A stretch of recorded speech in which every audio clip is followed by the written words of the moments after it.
पण माझ्या कधी उपयोगी पडणार आहे ही? अहो नाही हो सासू काकू, मी कामाला कधीच नाही म्हणत नाही, पण आता सासूबाईंनी बाबाजींकडे जाता जाता सांगितलंय की इथून हलायचं नाही. मग सासूबाईंचा शब्द कसा मोडून ना मी? तू तरी नको ना असं वागूस काकू. काय करतेस हे? जीव घ्याल का सखूचा?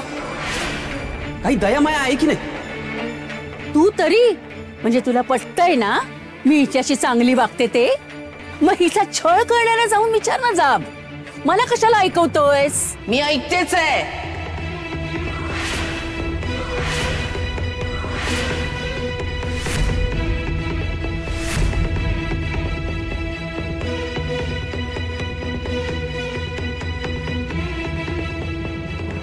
कोण कोण काय काय तारे तोडताय अकलेचे ऐकतेच आहे मी.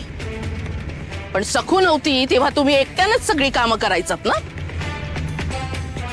मग आता ही एकटीनंच सगळी कामं करायची.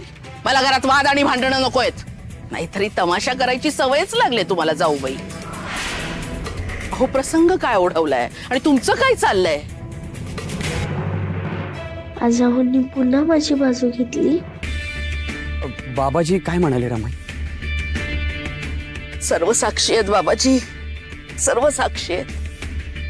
दिगुवारे त्यांना आधीच सगळं दिसलं होतं. म्हणाले भयानक सावट आहे, पेढीवरून आता घरातल्या तिजोरीवर संकट आलेलं आहे. बाई मग आता काय करायचं? उपाय सांगितलं का त्यांनी? हो, सुवर्ण लक्ष्मी पूजन करावं लागणार आहे. सुवर्ण लक्ष्मी पूजन ते काय असतं? सुवर्ण लक्ष्मी पूजन काय असतं समजल समजल तुला, थोड्याच वेळात समजल. थांब तू. जय नागोजी बाबा. आलात काय? आणलंय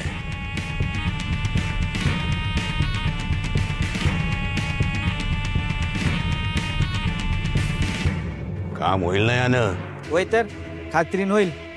लय जालिम द्रव्य हाय हे द्रव्य. सोन्याचं सोनं आणि पित्याचं पितळ बाहेर पडत्या. भले शाबास. येतो बाबाजी. हे जे काय ते सुवर्ण लक्ष्मी पूजनासाठीच ना? हा भैर्या, हे द्रव्य म्हणजे आपल्या हुकुमाचा बाण आहे, बाण. हा तो कसा काय? यो कसा ऐक. मनोरमेच्या घरच्या समध्या बायकांना यांचं दागिनं घालून समोर बसवायचं.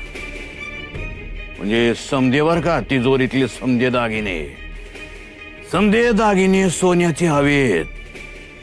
बसिवला पुढं पुढं हे द्रव्य घ्यायचं असं पानानं त्या दागिन्यांवर असं